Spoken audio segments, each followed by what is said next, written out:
The world is suffering from an epidemic of loneliness, and author David J. says it's because most of our institutions are failing to recognize the importance of relationship. Relationships are vital to almost everything we do, from education to scientific discovery to creating culture to creating the conditions for our own health. And in order to build those really, I think, life-giving relationships, we need to know how to co-create the places where they happen. That is the central theme of Jay's new book, Relationality. And he says the crisis of loneliness has dangerous implications for us all. People who are really deeply lonely, people who feel like they have no social options, harbor really, really deep resentment. And that resentment is preyed on by extremist groups. With isolation and loneliness on the rise in a post-lockdown world, Relationality may be just the right book at just the right time to help us all nourish the kinds of connections that can create a better world. This question of why we don't know how to invest in relationship when relationship really matters began eating at me, and that question became the core of this book.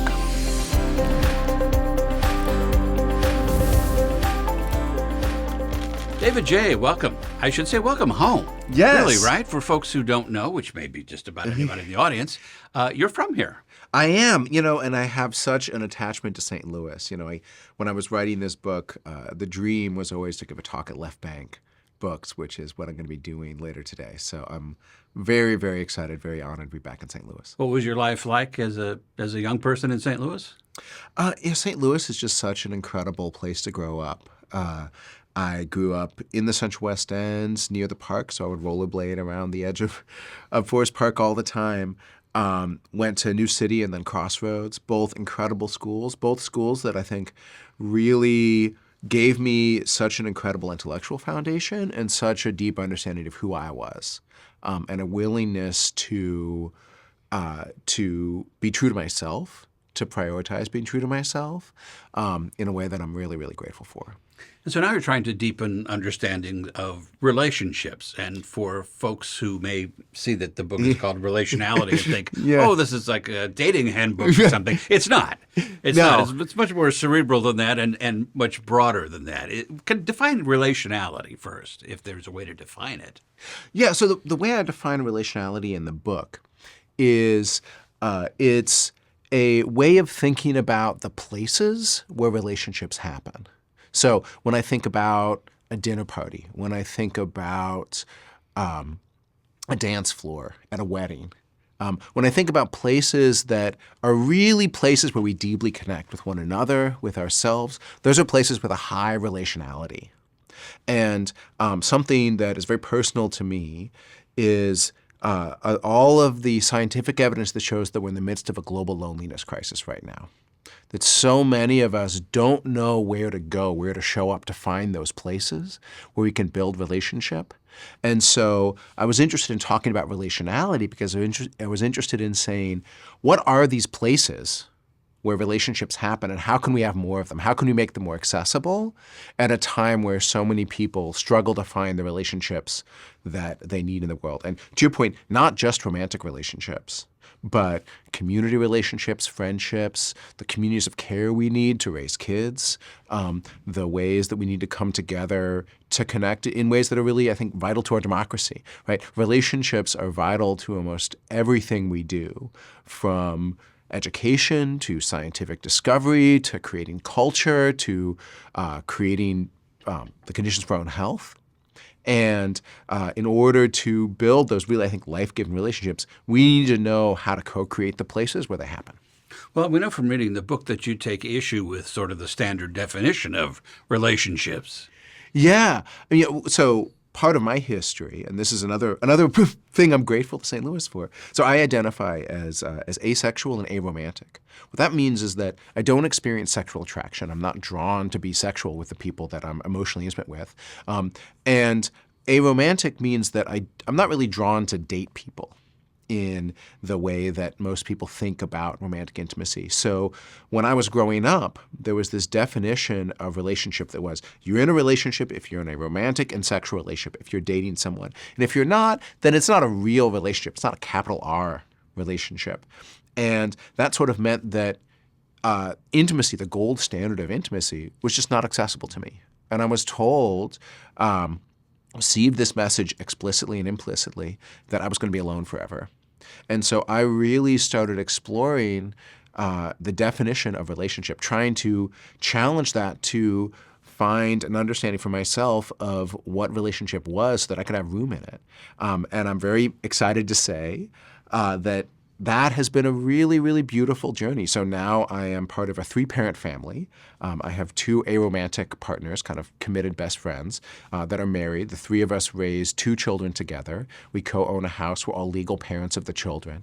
I have a really rich community of other committed, intimate, non-romantic, non-sexual relationships. And so I think I've learned a lot about how to build intimacy in my life by expanding this definition of relationship. Yeah, it sounds like it's sort of a paradigm for these bigger concepts that you're talking about. Yeah, and so part of that journey for me of relationship in my own life was trying to find a definition of relationship that really landed. And the one that I talk about in the book that has resonated the most with me is that a relationship exists when we change one another. And the more deeply we change one another, the more powerful the relationship is. The more consistent that change is over time, the more powerful the relationship is. So that could look like a marriage where people change one another. It could, like, I think about my relationship with my daughter and my relationship with my son, where we both deeply change one another. That could look like a best friendship, a professional collaboration. It could even look like a relationship between a person and the forest that they walk in every day. And what part of the reason I love that definition of shared change is that it requires vulnerability, right? To be in relationship, I have to be ready to be changed by someone else. And that's a scary thing, but I think a necessary thing. Now that's interesting because my mantra has always been that you can't change people. Mm-hmm. I can understand why people might change from exposure to certain things with somebody else, but that you can't deliberately change another person. You take issue with that? I wouldn't, and the reason is that another thing that comes from that relationships are shared change is that you can't predict where a relationship is going to go. So if I go into the relationship saying, I want to change you in this way and I don't want to be changed, that doesn't work. That breaks every time. If I go into a relationship saying, you know what, I think both of us are going to be transformed by this, I don't know how, but I know it's going to be good, I know it's going to be worthwhile, then that can lead somewhere interesting. But yeah, I agree that you can change someone, you just can't change them in the way that you want to. You can't deliberately change them. them. You can't. You don't get to direct the process, right? Like, you've got to be open to wherever the relationship is going to take you. You talk a lot about intentional relationship. What do you mean by that term? And then, as long as we're on the definitions here, another one that you talk about a lot in the book is communities of care. Explain both of those concepts, please. Yeah. So when I was younger, as this aromantic person, I realized I couldn't really date people, right? The script of dating wasn't accessible to me. And I wanted to have committed relationships in my life. And so I started this process where I would go on a walk with someone that I was friends with, someone I'd been friends with for years, someone that I'd become very, very close with. And we just talk about the way that the relationship played an important role in both of our lives. We talk about how we were spending time together in a way that was unique to our relationship and really impactful for both of us. And I found that those conversations would transform how the relationship operated. They would make it intentional. We'd start talking about the relationship as a relationship. And that ability to name what a relationship was doing, to honor it, to at least commit to talking about it if it changed, really changed what were previously kind of friendships that would ebb and flow to relationships that were much more intentional. And I found that intentionality has been an incredibly powerful tool. And to your point, your second question, building communities of care, it's been an incredibly powerful tool in building stability and care into my life. So when I had my first kid, I knew, even though we had 3 parents, which is, by the way, phenomenal. And legal, yes, right? and legal, right? So legal in the state of California, but we divide childcare 3 ways. Avery and Zeke get date nights all the time, right? And I, they're married to one another. I'm not married to them. There's many ways that they're sort of play an important role in one another's lives that I don't. But all 3 of us get so much more spaciousness than I think many other parents do, and still. We're aware of how much our society is structured around a norm of parental isolation. So many parents wind up kind of by themselves raising kids, especially if they don't have family around, which we didn't. And that's just not how it's been for most of human history. For most of human history, people raising kids have done so in community. And there's been ways to make a committed relationship not only with your spouse, but with the other people around you so that they know where and how to show up as part of that community. And so that those missing community relationships, those missing commitments about how our friends, our extended family, other people know where and how to show up when we're raising kids or when we're in other places where we need care. That's what I think about when I think about communities of care. How do we build that intentionality? How do we build that commitment so that parents and other people who need care and support aren't alone? You come at this from an interesting background, from a work background as a community organizer, yes, but also from an educational background, although I think it said in the book you studied some sociology, but primarily physics. So sociology and physics double major. So I was kind of equal in both, yeah. So this sounds like the perfect marriage, not to be funny about it, of those 2 things. Yeah, and there was a part of the journey around this book. I talked about this definition of relationship as a relationship exists when things change one another. And part of my physics training made that very interesting because things changing one another in the language of physics is things exchanging information. And that's mathematically modelable.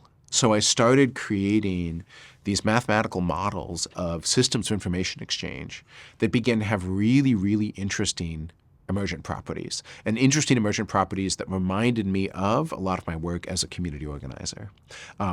And so I spent some time in the book talking about relational systems, the idea that there may be these underlying rules to the ways that relationships operate, which I have explored and continue to explore with a number of other people doing this kind of research, and things like relationships.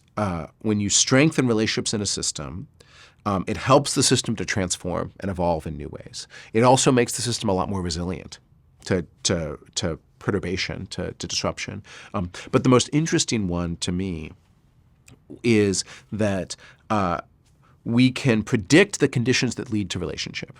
We can create environments where relationships happen. But the more successful we are at that, the less we know about where those relationships will lead. You can predict the conditions that lead to relationship, but not where those relationships will lead. So when we invest in creating relationship, we're going to get something transformative, something resilient, something that evolves new and interesting things that hopefully we want, but we can't know exactly what it is. And that unpredictability, to me, is both what's so beautiful about relationship, that accepting that unpredictability, accepting that leash of control, and why so much of the work of building relationship is under-resourced. You talk about a good deal about loneliness in the book. And particularly interesting to me was the idea of violent extremism and its roots in loneliness, particularly right now. As we sit here today, by the time this airs, the election will be over, but we're just a week away from it, and heaven only knows what's going to happen no matter who wins. But certainly the threat of violent extremism is in the air. And loneliness, you say, is a component of that. Yeah. I have, through some of my work, I've been able to work with people who are in the international peace-building field. I've been able to work with people who are former members of violent extremist groups. And what has come up as a theme again and again is that people who are really deeply lonely, people who feel like they have no social options, harbor really, really deep resentment. And that resentment is preyed on by extremist groups. That a society where we leave people feeling really lonely, where we leave people feeling like they don't know how to build the relationships that they need, is one where extremism can thrive. And these extremist environments are often very, very toxic, right? People get sucked in because there's this promise that they'll be able to form a relationship, but once they're in there, it's really bad, and they don't know how to get out because they think that the fact that they're affiliated with this group means that no one outside of it will embrace them. So I think that thinking about how we can create a world of more abundant relationship will, among other things, help to undermine the conditions for extremism that I see in really terrifying ways growing in our world. Is that something individuals can really help control, or is it more a function of the people in charge? When I think about how we move away from the lonely world that we have today, I think we have a society that is structured, whether we're talking about parents, whether we're talking about young men who might get pulled into violent extremism, a world that is structured to encourage loneliness. The path away from that world is one where we as individuals and institutions recognize and resource the work of building relationship. So we were talking earlier about relationality, about this idea that relationships happen in the places that we build. And all around us, we're building those places. There are people building those places, right? And so to your question of is this a thing that we as people can do, or that the people in power can do, I think what we as people can do is contribute to the places where relationships happen. Look around us and see the people who are doing the work of making those places where relationships happen. Look around us and see the lineages, the wisdom that's been going on that our grandparents knew about how to create places where relationships happen, and preserve that wisdom, continue those traditions. And I think if we create more of those places, then this feeling of loneliness, this feeling that people don't know where to show up to build their relationships, will help to go away. And a part of that is pushing people in power, and I'd say institutions of power, to recognize that work and resource that work. One theme that's come up again and again in researching this book is how the people who do the work of inviting people into relationship, of building places where relationships happen, just can't get paid. Right? They can't get financially resourced. They have to do it on the side of their other jobs. And so if we can advocate for for directing money towards relational work, that plays a huge role in helping to mitigate this loneliness crisis.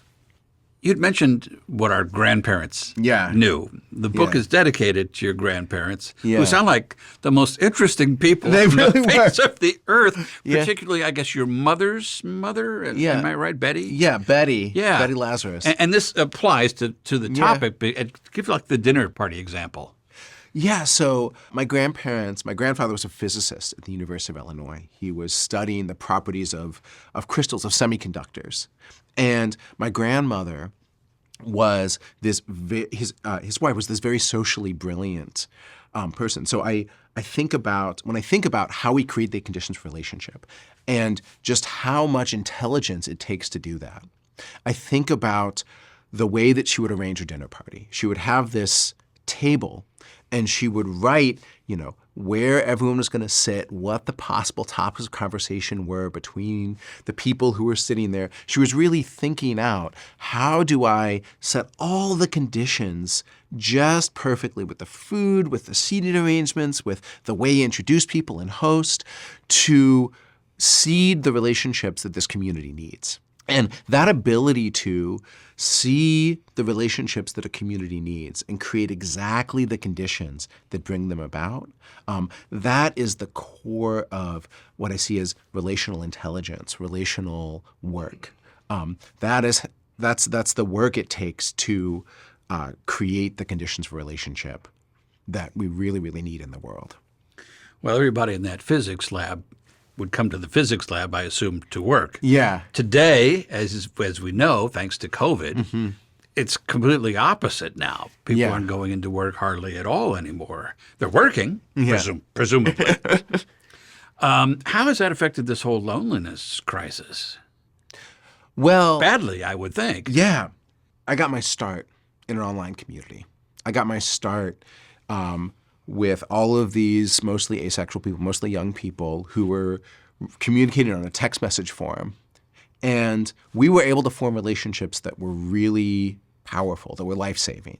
So I don't think it's that we can't form powerful relationships with technology. That's been happening for a long time. Even before the internet, people were forming powerful relationships with letters. But I think that there is so much that is powerful to getting together in person.